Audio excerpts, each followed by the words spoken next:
Hey Panda lovers, welcome back to the channel. If you're new here, subscribe for more videos just like this.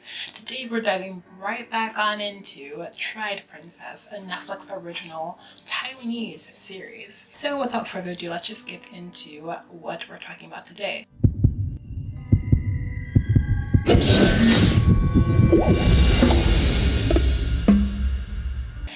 Triad Princess episodes 3 and 4, and we're going to just see how the stories of our characters have played out. Seeing more character development and personality from some. 所以我想说，既然没有人想看我演反派， and receiving answers to unanswered questions and their theories from others. 嫁给我。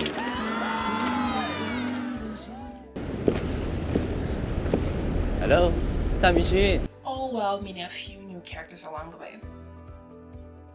教父之女失踪，六合会龙武令重现江湖。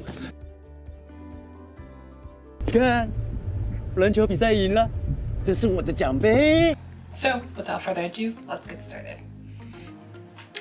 So episode 3 starts off with Angie jumping into the car of our favorite boring idol, Lee Hong-shu. Huh? And before we jump into the rest of this episode, let's see what we know about E and how he is as a character before we go into what we learn about him. What we know is that he's a supermodel turned actor, and he's very famous, very locally famous, actually worldwide famous. I don't know. But he's a supermodel turned actor. He's passive aggressive. He's always avoiding conflict and kind of deflating the situation, kind of this peacemaker type, just to avoid, facing any sort of confrontation. He is fake dating and in a contract like romance with his colleague Ling Yan, and they're fake dating each other is what I'm trying to say. I'm sorry, I don't know why I made that complicated. But he's fake dating his colleague Ling Yan. They're part of the same label, and I think the manager made them sign this contract just so it could get more publicity to their to their company and to their names, so that it can bring more money in and get them more gigs, essentially. He's also writing a book. You'll see when I put air quotes around the word book, because essentially it's not a book. But he's writing a book because it's like his creative outlet to let out all his frustrations and all his creative energy, because the industry doesn't allow him to do that. He's essentially stuck in this good guy kind of role, and I'll talk more about that in what we learn about him. Now let's get on to what we learn about him. What we learn in this episode, episode 3, is that he holds resentment and bitterness towards the industry because he's been typecasted as this good guy, famous idol type, cutter kind of guy in all of his roles, whether it's movies or television. He's always like the good guy or the famous idol. He never has got a chance to branch out and try very diverse roles at all. So he holds bitterness because of that, and he confides this into Angie when they're at the park together. Confides in her and lets her know that, hey, he's fake dating his colleague, they're not really dating, and it's all fake. We all know that, but Angie doesn't know that. I think she had her suspicions in episode 2 or 1, where she's in this cab with Ling, and this cab driver just wanted to gossip and say hey, are you dating your colleague, or you're dating that E guy, right? And Angie told him to mind his business. It's all rumors. It's all speculation. It's probably not real anyway. So I got that feeling that she probably just kind of knew that he wasn't really dating her. And of course, she's elated that he confided this information into her. He's writing this script because he wants to make his directorial debut and put out his own creative work, and he wants to essentially leave the role of the actor and make some noise behind the camera, if you know what I mean, and told his manager about this. But his manager essentially rejected him and said, like, no, you should stay in this good guy role, this famous idol role. It's working for you, it's working for your image. You should stay in this role. This is why he resents her and doesn't really want to put up with her, essentially. He's very passive with everyone because he's trying to save face and keep up this good guy persona or the good guy mask that he has on 24/7. He doesn't want to break that mask because it will look bad on his company and he'll look bad on him. So he keeps up this whole image to save face. He used to date this other actress. I forget her name at the moment. I'll probably insert a clip right here. But essentially, he used to date this actress. They used to be high school sweethearts. And the reason they broke up is because of her terrible temper. And they are also under the same label. Kind of says that she left the label because of this breakup.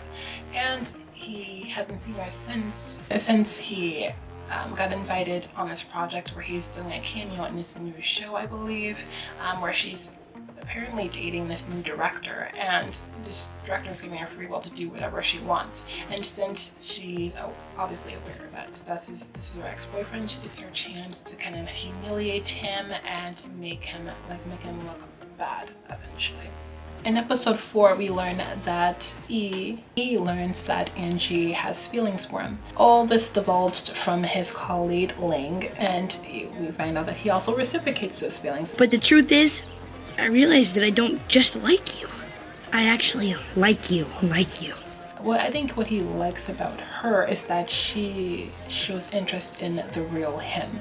Like the image she shows to the world, this good guy, cookie cutter, famous idol, whatever, is not really him. I think he likes Angie because she likes him for who he is. She doesn't seem completely blind, well, at least to him in his eyes. She doesn't seem completely blindsided. The mask he portrays to the world. And she shows interest, like he wants to be a director, he wants to write his own scripts. And Angie's expressed fondness for his scripts. Like she shows interest in what he enjoys. And I think that's why he shows her his memorabilium room, this memorabilium room of a lot of movie artifacts and stuff like that. And he confides in her a lot. I think he's just happy that he found somebody who just likes him for him and not the mask he, is kind of forced to show to the world 24/7. So I think that's why he likes her, and obviously we know Angie likes him for not what he thinks. Well, I think she has malicious intent. I think she's obviously just a fangirl. We're just elated that her famous idol likes her too. I think this is a drama that's definitely fan service. It's most definitely fan service. I think a lot of us can kind of relate. We all want that moment with our favorite idol, with our favorite actress, favorite singer, what have you. And we want them to reciprocate our feelings. We have fondness for them, we like them, and essentially we develop crushes on them. We like a dream to have them reciprocate our feelings and to also like us for who we are, right? I definitely think this is a drama that's very much fan service. Anyway, moving on. So of course the feelings grow and eventually things get heated and they spend the night together. And the night after, I think there's a little misunderstanding in the beginning where Angie thought he kind of essentially used her for a one-night thing. But eventually he saw that his actions kind of got miscommunicated. So he ran after her once she was about to leave and said hey, do you want to be my girlfriend? And of course, knowing Angie, she said yes. And there starts the relationship, episode 4. And in my opinion, overall, versus what we know, what we learn about E, I feel like he's still a boring character. Well, definitely not as interesting as the other characters that's directly involved with him, like Ling or Qing. I don't think he's as interesting as them, and he could just as easily be a side character. And I don't know why they market this drama as a completely romantic kind of thing. And they even do it in the trailers where you show them kissing and all that stuff, like when it's not solely about the romance, really. Like so far it's not solely about the romance. It goes to the lives of several different characters, and so far the most interesting characters are Angie, Ling, and Qing. Their backstories are pretty interesting, especially Ling and Qing's backstories.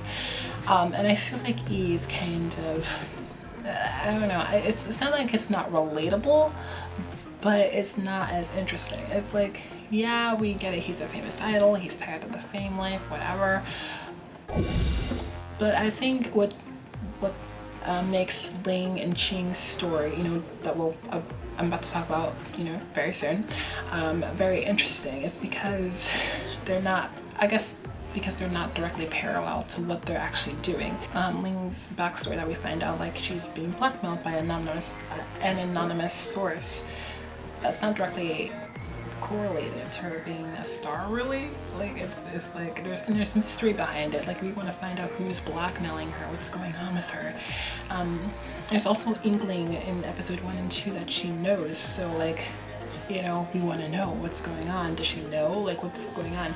And also Qing, like, okay, she's this really cold manager type, and it's hard to figure her out. So I'm like, I think there's a mystery there too. You want to figure out, you know, you want to know why she is the way she is, or at least I want to know. Well, I'm not trying to speak for everybody, but I'm speaking for myself and my opinion. But I feel like their stories are much more interesting, and I want to find out more about them. Whereas he kind of doesn't do anything in the first 4 episodes, literally, and it's only 2 episodes left, and we're like, okay, he doesn't do that. Then literally just shows him a lot of the time in his room writing this script, and that's mostly it. Well, it showed like 1 scene of him on his acting gig, but that's pretty much it. Compared to both 3 backstories, E, Qing, and Ling. Qing and Ling's story are visual. They're not just told to us. It's we see it happen. Versus with E, he kind of just tells us, and we're not seeing a visual of what really happened. And I think that's also not helping and making him a much more interesting character. And again, I don't understand why they market this as him being a huge character in the story when he's kind of not. Like, I don't know. Like, to me, like I said, E could just as easily be a side character, and I wouldn't think anything of it. 超无聊的一个人。 They could have literally just made this made the 3 girls the main character. But yeah, that's my overall opinion of E, and let me know in the comment section what you think about him. Like, do you think he's boring? Do you think he should have been a side character? Or do you think it's fine the way it is? Do you think this should have been marketed as a completely romantic drama when it's not completely focused on the romance that much? At least in my opinion, it's not really, the focus to me, where I focus is not on the romance story or plot of the story. I focus more on the conflicting family dynamic with Angie. I focus on Ling, what's going on with her, and now I focus more on also Qing's backstory, like what's going on with her, because they divulge more and more of Ling and Qing's story as we go along. So let me know what you guys think. I don't know. But next, let's move on to Ling.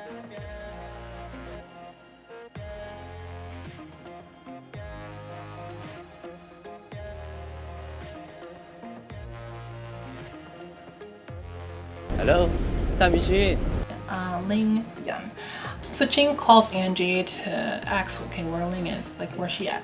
And Angie obviously panics because she's not with her, and obviously Qing kind of freaks out because she hired her to be a bodyguard and she's not with the person she's supposed to be protecting. And she's like, okay, what did I hire you for? So Angie panics, she grabs E's keys and steals his car and tries to go to find Ling. And this is where we find out what's really going on with Ling. And I was so excited to find out what's going on because I wanted to know. Before we get into all the stuff we learn about her in episode 3 and 4, let's see what we know about our favorite actress, Ling Yan, and also the more interesting of the 2 under this label. They're apparently the only 2 under this label, I don't know. But what we know is that she's a famous actress, she's well received, she's well liked, she's receiving blackmail letters from what seems to be an anonymous source, and her boss hires a bodyguard for her behind her back, which causes her to diminish the seriousness of her situation because she wants to handle it on her own. It's secretive, she's cold, she's standoffish. We know already that she is fake dating her colleague E. It's a romantic contract, I think. Yeah, a romantic contract that she signed to fake date E so that they can bring more publicity to the company and essentially book more work and jobs because of this budding romance. So it was like paparazzi pictures outside of their hotel or apartment. They have to be seen pretending to live together and you know, the whole nine. So what we learn is that we finally see who's behind her, all these blackmail letters that she's receiving. It's the father of her child. She has a kid, and his name is Hao Hao. The father of her child is a drug dealer named Jin Guo, and he's using their child as leverage against her so that he can take money from her, ask her for money, anything he basically wants. Mostly money.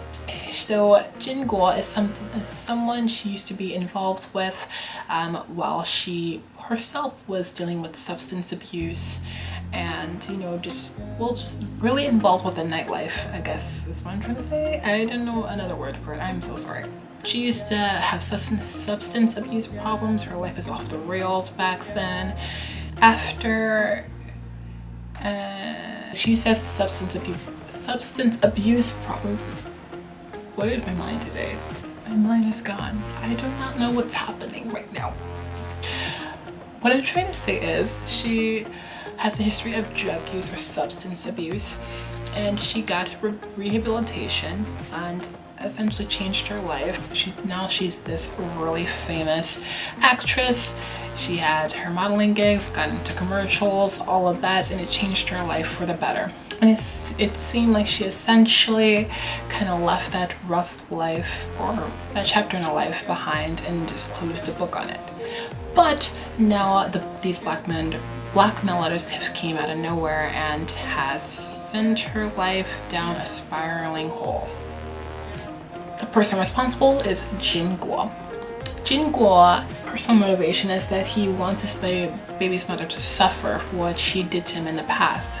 Let me run that down. So what happens is that she gets pregnant with his child, and he made a promise to her that he would take responsibility, he would take care of both of them, but he essentially, of course, lied, because why would you believe a drug dealer? I am so sorry about that, girl. That was your own fault right there.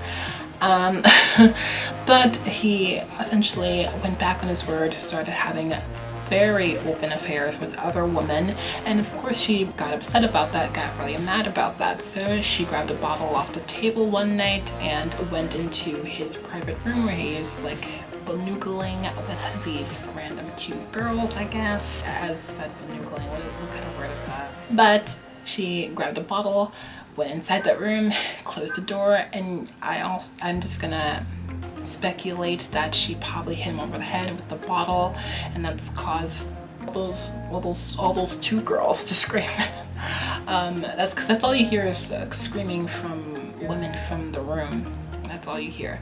And she mentioned that during her arrest, he said that she was a druggie, she's crazy, and that's how she ended up in rehab and changing her life. And his personality and traits is that he's brash and aggressive, as we see when Ling and him confront each other at this riverside bank. And he's like really tormenting her and teasing her like, you'll never see your kid. But he seems to think little of others when he makes decisions and thinks little of the consequences, and you know, thinks more of getting, you know, what he wants out of the situation. Next is he's very sensitive and doesn't take too kindly to getting his ego bruised. He's also impulsive, acts without thinking. Flaws and quirks is that he doesn't know when to quit. He's constantly taking advantage of her, giving Ling these false promises like, oh, if you just give me this, then you'll have a chance to see your son. She has yet to see her kid, yet to see have any sort of peace when it comes to him. And based on learning all this information, I can say, in my personal opinion, I feel like she should just come out and divulge everything. Well, I see the situation like, oh, I don't want to tell anybody because he's gonna endanger my child. At the same time, I feel like if she just goes to the police and tells everything that's happened to her, I feel like, or maybe it's just me thinking about my American laws. I'm not sure about the laws in Taiwan, but I feel like the police might be on her side because she's rehabilitated, she's clean, she's sober, has a high status, she's living a good life, probably getting pretty well paid, possibly. So she obviously will be the better candidate as a parent for her own kid. Whereas Jin Guo, he's this drug dealer, constantly in danger and possibly constantly endangering the life of his kid. Obviously, since he's using his kid, his own child, as leverage against his baby's mother. So I don't think he's concerned about the kid's well-being. So I think she'll win in the case. That's why I feel like that she should just lay all the cards on the table, let the chips fall where they may, just so she can have her peace, she can have her kid, and she can live her life and move on. Officially close that chapter in her life. That's what I'm thinking. That's my overall opinion about Ling in the entire situation right there. Because I don't think this guy will ever quit. I think he will just constantly hang everything she did in the past and their child over her head until she's, her wells run dry. Face public scrutiny for being a human being. The next character I will talk about is Qing Huang. Qing wants Angie to pick her up in an office car because she's having a personal meeting with her former husband. She wants Angie to pick her up in an office car, and we learn a lot more about Qing than we originally learned. And again, I'm also excited about this because we didn't know much of anything about Qing at all. All we got is like a scene where she's at a gravesite and putting like a toy, like some kind of toy, I think it was a truck, that she put on a gravesite. Well, that told us as the audience that she lost a child. But before we get into that, let's see what we learn about our favorite talent manager, Qing Huang. We know that she's cold and aloof, and she takes her job very seriously. She's very meticulous and very strict, and she wants the job done correctly and on time. She's one of those bosses. But honestly, I don't think even in the first few episodes, I didn't think she's the villain. She's not the villain, she's not the antagonist in the show at all. Is she keeping her two artists from expressing their creativity and denying them their creative freedom? Yeah, but I don't think she's a villain. I don't think she's malicious in intent. I think she's doing her job. We learned that she also hires Angie to be the bodyguard of Ling in the first few episodes, and we also learn that she is the manager of two famous idols, Yangshu and Lingyan. And that's basically all of what we learn. We learned that she's divorced from her former husband and that they meet once a year at this, like cafe / karaoke bar. I'm not sure what to call it. There's like karaoke, the band set up, dinner and the show kind of set up. I'm not sure what to call it. I forgot. Meets her ex-husband once a year at this place, apparently where they eloped and possibly where they met, to catch up with one another. And we learned that she lost a son due to a drowning accident while they were all at the beach one summer. Well, it seems that the grief kind of broke up their marriage, and she threw herself into her work after the death as a way of her kind of trying to avoid facing her grief, basically. And it drove a wedge, all that happened drove a wedge between her and her husband, and they divorced each other. And it seems like they, from what I see in those few episodes, it seems like they still have love for each other. They possibly don't know how to work out their issues. And I can only imagine losing a child, because I am not married, I don't have any kids, but I can only imagine how much her that can bring. Also in episode 4, I believe, I think even in episode 3 he mentions that he's got a job offer in the States. Makes it a point to tell her, letting us know that he still cares about her opinion. Well, she kind of says, but she tells him like, look, you're a go-getter. That's the very thing I fell in love with you for. You're a go-getter, you're ambitious. You know what I mean? She's saying like, just go after it, just do it. Like, you don't need my permission, just go after it. But he's kind of worried because they won't see each other again. So that's what the worry is for him. And I think it's deep down, she does still care. She wants him to be happy, putting his happiness above her own, showing that she cares. So we went to Kangni, you guys.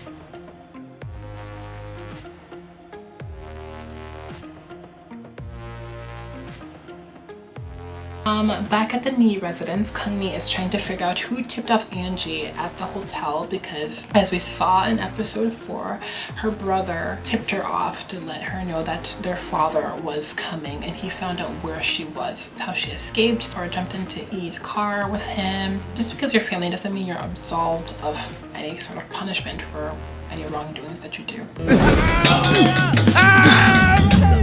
天下父母心嘛。 So what do we know about him so far? We know that he wants Angie to marry her childhood friend, Eddie Chin. So the Cosmo Gang and the Golden Dragon Gang can come together and be this powerful gang, you know, to get them more recognition inside the local place, which is Taiwan. Outside of Taiwan, join forces so it can gain more power and influence. So if the daughter of one gang marries the son of another gang, build the gang up to be a huge influence in their world. We know that he thinks little of the consequences of his actions and makes selfish decisions based on what he wants. Like I said, he wants his daughter to marry this guy, or forcing her to marry this guy out of sheer selfishness. He's a widowed single father and loves to have the control over his kids and over his gang.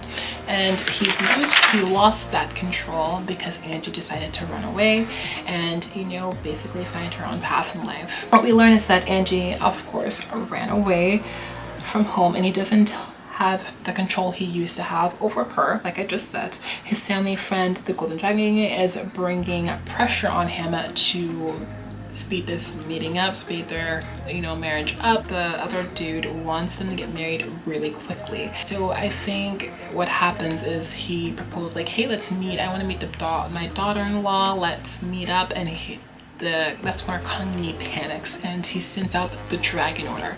The Dragon Order is where he gets allies from other gangs to help find his child. Well, help them on a certain, like the Golden Dragon Order itself is all the gangs, neighboring gangs, allies coming together, do a certain mission or get a certain thing done.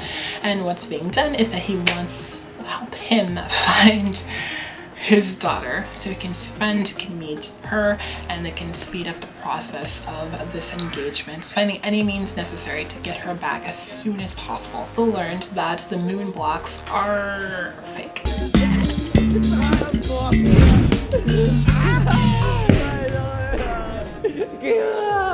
They're essentially a movie prop that he uses to justify his really reckless actions. And the shrine for like his late wife, it's not really like the moon blocks aren't there to aid him in making huge or big decisions or to his late wife's opinion on anything. It's there to justify his terrible decisions and selfish decisions, which lets me know, like, or gives me like a hint about their dynamic when she was alive, that he just made all the decisions despite his late wife's chagrin about all his decision making, and that she probably didn't agree with him on most things. We're also introduced to a new character, Dong.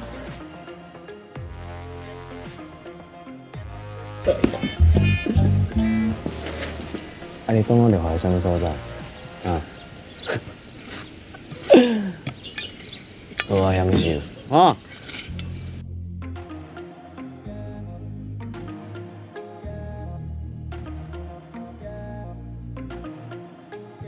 Dong is a journalist who is bored with the humdrum task of just following celebrities around. He has to follow E around and get any news, anything he can about E in his life. But as we know, and as he also agrees, E is pretty boring. 超无聊的一个人。 He doesn't leave his house, he doesn't do anything. So I don't blame him. So he proposes the idea to his boss. Begrudgingly agrees with his boss to just get a story on E, and I think that's what he does at first. He spots Angie and E outside their hotel. That fuels his interest even more to get a story on the Cosmo Gang, and gives him the motivation to go right up to the gang leader's house and try to get more information. Dumb idea. This dude is a moron. So he goes in there and Guilin answers the door with pineapple and radish at their sides, and they essentially just trap him, pushed him off the bridge, and made him think twice before you come and mess with our gang.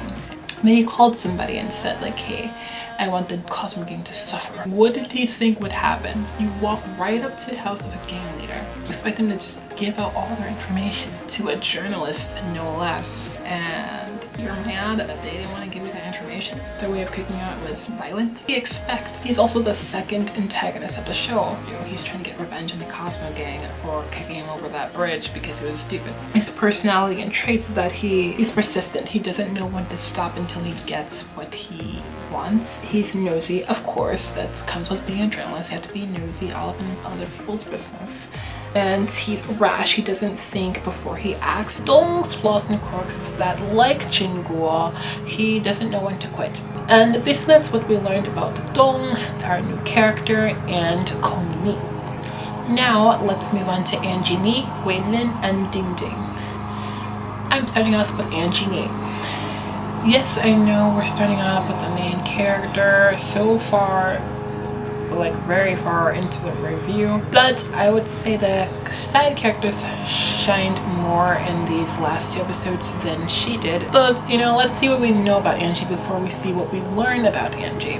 We know that she's the daughter of a gang leader, and that her father is forcing her to marry her childhood friend. She is obsessed with the idea of love, despite getting her heart broken over and over again, and again hasn't seemed to have learned from the mistakes of previous relationships. She was hired as a bodyguard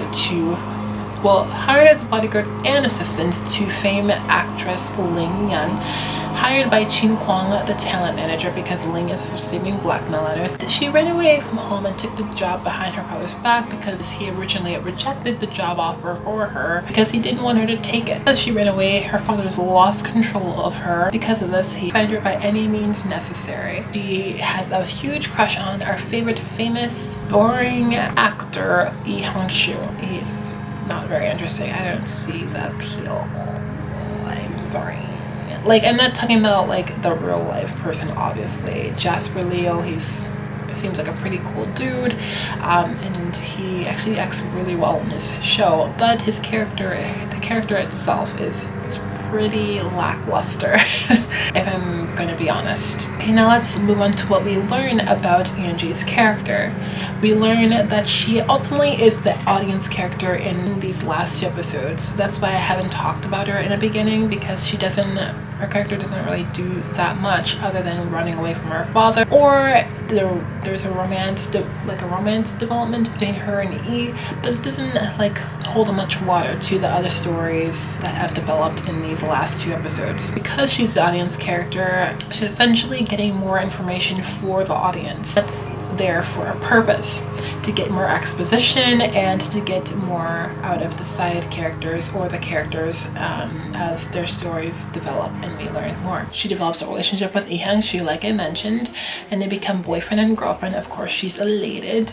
Again, obsessed with the idea of this love relationship. It's a whirlwind romance, and because it's this whirlwind romance, it's heading towards a downward spiral or a huge crash and burn, which is very unfortunate unfortunate. But hopefully the crash and burn from this whirlwind romance will help Angie wake up and finally learn from this relationship, hopefully. She moves from the hotel to her best friend Ding Ding's apartment to get away from her father and her brother who's coming after her. At first, her brother was just tipping her off, but now he has to really find her because of the dragon order. We also learn that she develops a personal friendship with Ling Yan after finding out Ling's backstory. Ling feels a lot closer to her. It feels like she can trust her because Angie didn't rat her out to the big talent manager, Qin Kwang. So they developed a little friendship, and Ling is also the one who told Yi Angie had a crush on him. And again, like I said, she's more of a reactionary character in this episode. Again, she's only running away from her father and developing this romantic relationship with the famous idol dude, Yi. That's what we learn about Angie in episode 3 and 4. Now let's move on to Gui Lin.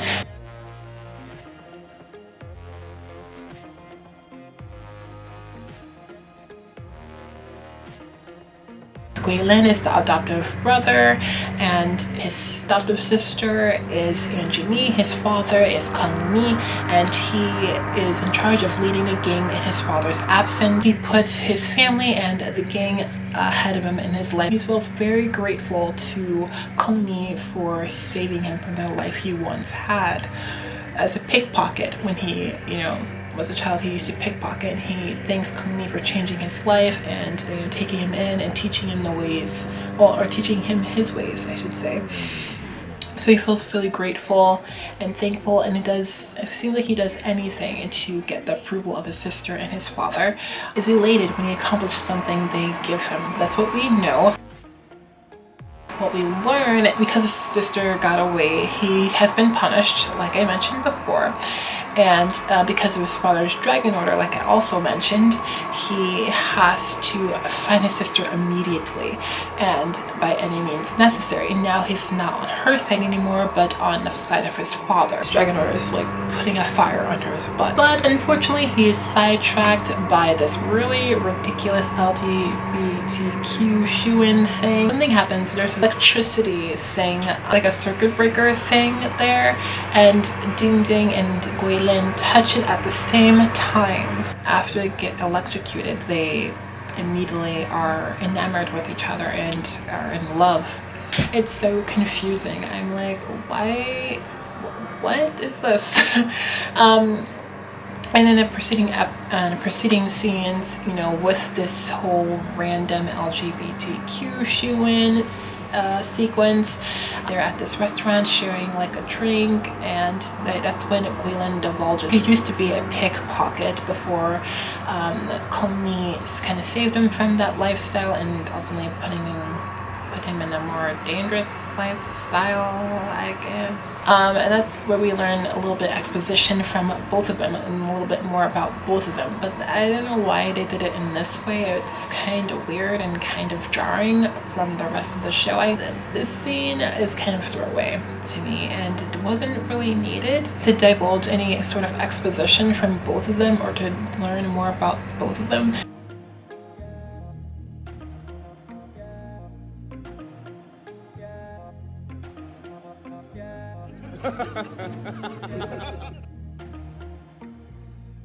Finally, let's move on to Ding Ding.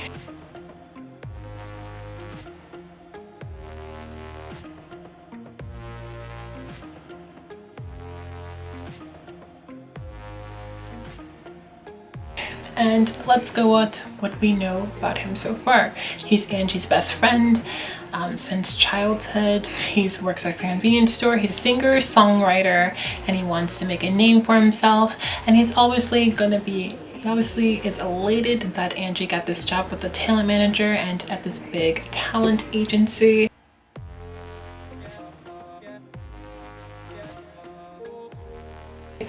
And what we learn about him is that of course, he and Angie are childhood friends, and he remembers or like reminisces with Gui Lin and that weird LGBTQ scene, that Angie was always there for him. She always stood up for him, always kind of showed that she believed in him and what he wanted to do with himself. I think that's all we learn about his character. Again, he's a side character, so I mean, it makes sense, but that's all we learned from his character.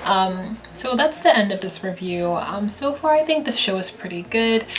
If you haven't watched it already, feel free to catch up on Netflix. It's a Netflix original series, and enjoy with me. Let me know your thoughts down in the comment section down below, and I hope to see you next time in the next episode of 5 and 6. And also give a like if you want me to do a story changes video where I kind of make my own little changes to the story. Like, subscribe, and share, and I'll see you guys next time. Peace.